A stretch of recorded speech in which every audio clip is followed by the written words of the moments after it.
नमस्कार मित्रांनो, राज्य शासन महाराष्ट्र इमारत व इतर बांधकाम कामगार कल्याणकारी मंडळामार्फत बांधकाम कामगारांना विविध अशा शासकीय योजना देत असतं।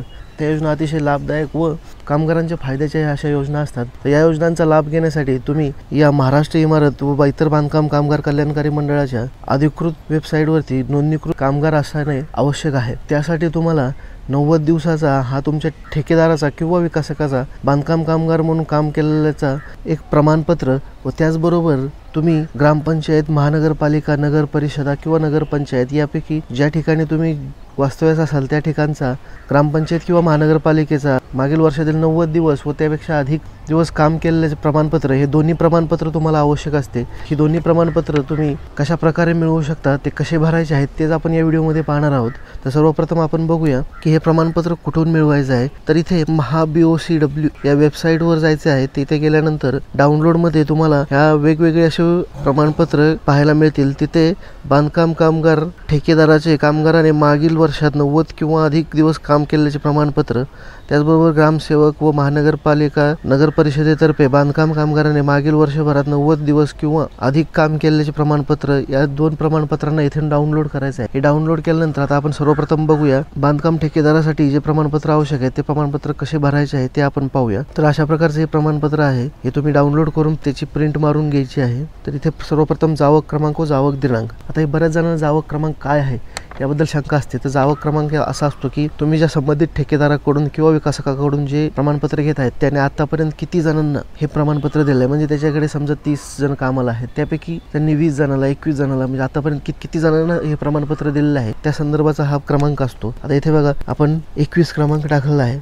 जावक दिनांक, ज्या दिवशी तुम्हाला हे प्रमाणपत्र जारी करत आहे विकासक, त्या दिवशीचा हा दिनांक आहे। इथे एक पासपोर्ट साईज फोटो लागणार आहे। त्यानंतर खाली नियोजकाचा, विकासकाचा तपशील, म्हणजे तुम्ही जिथे कामाला ज्याच्याकडे कामाला आहे त्याचा तपशील इथे द्यायचा आहे। सर्वप्रथम ठेकेदाराचे नाव, त्यानंतर ठेकेदाराच्या आस्थापनेचे नाव, म्हणजे ज्या कंपनी थ्रू किंवा ज्या आस्थापने थ्रू तुम्ही काम करता त्या कंपनीचे नाव, त्यानंतर ठेकेदाराचा, विकासकाचा नोंदणी क्रमांक, आणि त्यानंतर ज्या विभागामार्फत नोंदणी प्रमाणपत्र जारी केलेलं आहे त्या विभागाचे नाव, ज्या विभागात नोंदणी आहे त्या विभागाचे इथे नाव द्यायचे आहे। त्यानंतर गाव, तालुका, जिल्हा, पिनकोड व संपर्क क्रमांक।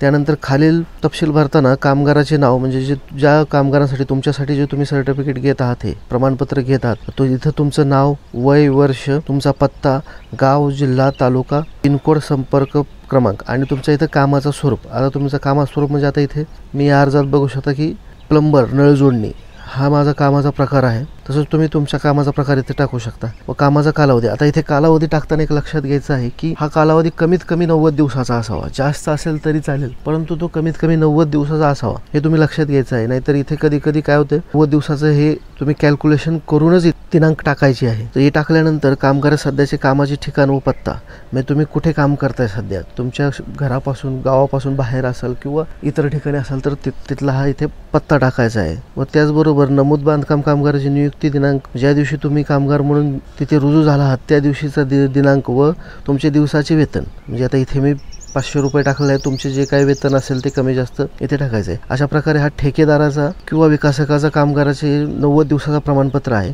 आता आपण दुसरे प्रमाणपत्र पाहूया, ते म्हणजे ग्रामपंचायत, महानगरपालिका किंवा नगर परिषद यांच्यामार्फत। इथे सेम जावक क्रमांक, जावक दिनांक, तुमचा पासपोर्ट साईज फोटो, ग्रामपंचायतीचे, नगर परिषदेचे नाव, ज्या अधिकाऱ्यामार्फत तुम्ही ही नोंदणी करत आहात त्या तिथल्या अधिकाऱ्याचे नाव, त्या अधिकाऱ्याचं पद, तालुका, पिनकोड, या सर्व डिटेल इथे टाकायचे आहेत। त्याचबरोबर खालच्या रकान्यामध्ये बांधकाम कामगाराचे नाव, कामगाराचा पत्ता, वय, वर्ष, त्याचबरोबर गाव, तालुका, जिल्हा, पिनकोड, संपर्क क्रमांक, इथे कामाचा स्वरूप। आता तुम्ही जे तुमच्या ठेकेदाराकडून प्रमाणपत्र घेतलेलं आहे ते आणि हे प्रमाणपत्र, या दोन्ही ठिकाणी तुमचे कामाचे स्वरूप हे एकच असायला हवे। त्याचबरोबर सध्याच्या कामाचे ठिकाण जे तुम्ही त्या अर्जामध्ये दिलेले आहे तेच सेम इथे टाकायचे आहे। व मागील वर्षात कामगाराने 90 दिवस किंवा त्यापेक्षा अधिक दिवस काम केल्याचा तपशील इथे टाकायचा आहे। तर इथे सर्वप्रथम ठेकेदाराचे नाव, त्यानंतर ठेकेदाराच्या मालकाचा पत्ता, म्हणजे तुमचा जो ठेकेदार आहे त्यांचा पत्ता, त्यांचा मोबाईल नंबर, कामाचा कालावधी, तुम्ही ज्या तारखेपासून कामाला लागला आहात या तारखेपर्यंत। इथे लक्षात ठेवायचं की कमीत कमी 90 दिवस असावा, किंवा त्यापेक्षा जास्त असावा, त्यापेक्षा 90 दिवसांपेक्षा कमी नसावं। त्यानंतर नियुक्त्यांचे, ठेकेदारांची, विकासकाची किंवा मालकाची सही, म्हणजे ठेकेदाराची सही इथे घ्यायची आहे। तर तुम्ही इथे पाहू शकता, इथे ज्या तारखा दिलेल्या आहेत त्या 90 दिवसापेक्षा जास्त दिवसाच्या आहेत। तुम्ही हे 90 दिवसापेक्षा कमी भरायचे नाहीत हे लक्षात ठेवायचे. तर अशा प्रकारे हा ग्रामपंचायत किंवा महानगरपालिकेचा जो आहे प्रमाणपत्र तो तुम्ही भरून घ्यायचा आहे आणि संबंधित अधिकाऱ्याकडे द्यायचा आहे. त्याचबरोबर जो विकासक किंवा ठेकेदाराचा आहे तोही अर्ज याबरोबर लावायचा आहे आणि हे दोन्ही अर्ज तुम्ही अधिकृत वेबसाईटवर भरून घ्यायचे आहे आणि तुमची कामगार नोंदणी करून घ्यायची आहे. तर नक्कीच ही माहिती तुम्हाला नक्की आवडली तर सर्वांना शेअर करा, लाईक करा, सबस्क्राईब करा. धन्यवाद. जय हिंद, जय महाराष्ट्र.